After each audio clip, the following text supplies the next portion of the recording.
اگلا سوال یہ آصف ماریڈیا صاحب گجرات سے، انہوں نے پوچھا ہے مولانا جمعہ کے دن کوئی چیز خریدنا اور بیچنا یہ کیسا ہے؟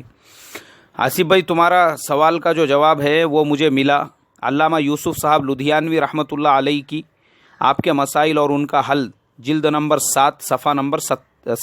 56 اور 57۔ علامہ یوسف صاحب لدھیانوی رحمۃ اللہ علیہ نے ایسے ہی ایک سوال کے جواب میں صاف طور پہ لکھا کہ قرآن پاک میں اذان جمعہ کے بعد خرید و فروخت کی ممانعت فرمائی گئی ہے،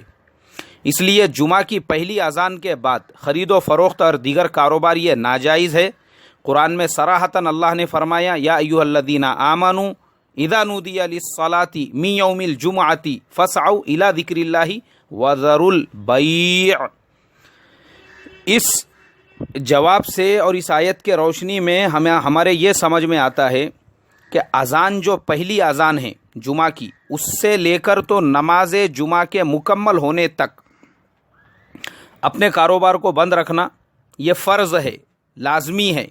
اور اگر اس ڈیوریشن کے اندر یہ جو گھنٹہ 1.5 گھنٹے کا ڈیوریشن ہے اس میں کوئی تجارت یا کاروبار کرتا ہے تو وہ صراحتاً حرام اور ناجائز ہے، اس سے بچنا چاہیے۔ اس کے علاوہ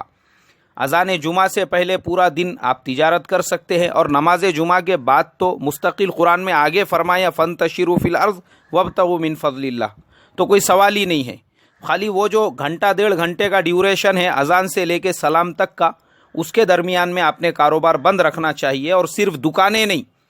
اسی مسئلے سے پہلے ایک مسئلے کے جواب میں علامہ یوسف صاحب نے لکھا ہے کہ فیکٹری اور کارخانے بھی بند رکھنا ضروری ہے،